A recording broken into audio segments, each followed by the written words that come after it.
मैं बुढ़िया कहाँ उस डॉक्टर तक पहुँच सकती हूँ। बच्चे को लेकर जाऊं भी तो कैसे। पता नहीं वे देखने को राजी भी होते हैं या नहीं। बस इस बंसी वाले से यही मांग रही थी कि वे मेरी मुश्किल को आसान कर दे। Welcome back to my channel tuition here. एक समय की बात है, एक व्यक्ति जल्दी से अपनी गाड़ी से उतरे और एयरपोर्ट के अंदर गए क्योंकि उन्हें किसी जरूरी मीटिंग के लिए जाना था जो उनके लिए बहुत ही जरूरी थी। उन्होंने जल्दी से अपना बोर्डिंग पास लिया और जहाज में बैठ गए। अभी जहाज कुछ दूर ही उड़ा था, तभी कैप्टन ने अनाउंस कर दिया कि तूफानी बारिश और बिजली कड़कने की वजह से जहाज का रेडियो सिस्टम काम नहीं कर रहा, इसलिए हम करीबी एयरपोर्ट पर ही उतरेंगे। असुविधा के लिए खेद है। जैसे ही जहाज लैंड हुआ, वे आदमी जल्दी से जहाज से बाहर आया और कैप्टन से शिकायत करने लगा कि मेरा तो एक एक मिनट बहुत कीमती है, क्योंकि वे अभी जिस कॉन्फ्रेंस में जा रहा था उस मीटिंग में उनका होना बहुत जरूरी है। पास खड़े किसी और मुसाफिर ने उन्हें पहचान लिया और कहा, डॉक्टर पटनायक, आप जहाँ जाना चाहते हैं आप टैक्सी के रास्ते वहाँ 3 घंटों में पहुँच जाएंगे। डॉक्टर साहब ने उस व्यक्ति को धन्यवाद किया और जल्दी से टैक्सी लेकर अपनी मंजिल की ओर निकल पड़े। लेकिन मौसम खराब होने की वजह से गाड़ी का चलना भी मुश्किल हो रहा था। फिर भी ड्राइवर गाड़ी चलाता रहा। अचानक ड्राइवर को एहसास हुआ कि वे रास्ता भटक चुका है।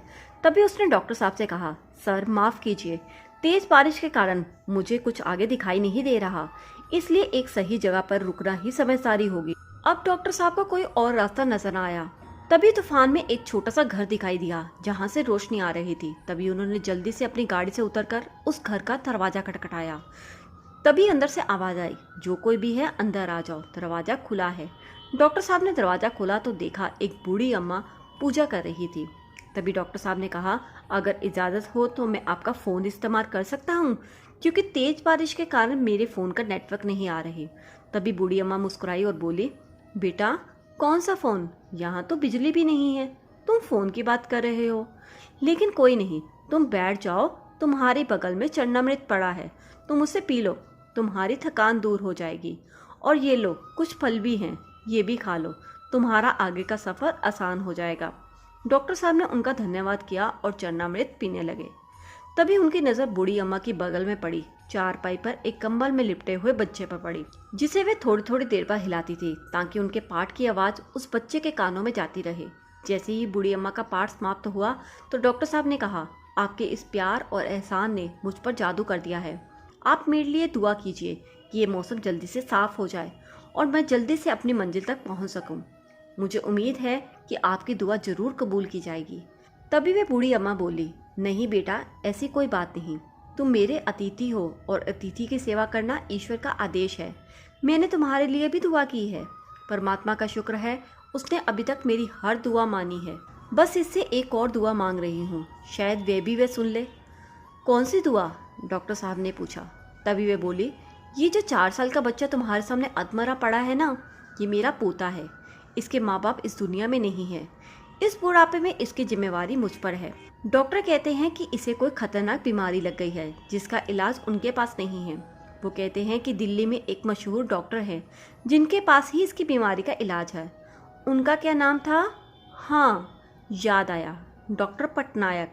वही इसका ऑपरेशन कर सकते हैं। लेकिन मैं बुढ़िया कहाँ उस डॉक्टर तक पहुँच सकती हूँ। बच्चे को लेकर जाऊँ भी तो कैसे। पता नहीं वे देखने को राजी भी होते हैं या नहीं।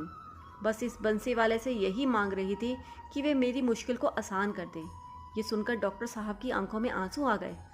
तभी वे बोले, माई, आपकी दुआ ने तो हवाई जहाज़ को नीचे उतार दिया और मुझे मेरे रास्ते से भटका दिया ताकि मैं यहाँ पहुँच सकूँ और आपके पोते का इलाज कर सकूँ।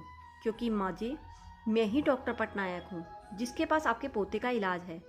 तभी वे कान्हा की ओर देखते हुए बोले, हे भगवान, मुझे तो यकीन ही नहीं हो रहा कि कन्हैया एक दुआ को कबूल करने के लिए अपने भक्तों की इस तरीके से भी मदद कर सकते हैं।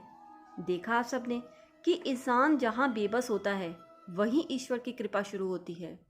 किस तरह से उन्होंने उस बूढ़ी अम्मा की मदद करने के लिए डॉक्टर पटनायक को हवाई जहाज से नीचे उतरवा दिया और गाड़ी का रास्ता भी भटकवा दिया और उन्हें बूढ़ी अम्मा की झोंपड़ी के आगे खड़ा कर दिया जहाँ उनकी ज़रूरत थी। अगर आपको ये वीडियो अच्छी लगी हो तो इसे लाइक और शेयर करना ना भूलिए। और अगर आपने मेरे चैनल को अभी तक सब्सक्राइब नहीं किया है तो कर लीजिए ताकि मेरी वीडियोस की नोटिफिकेशन आप तक आती रहे।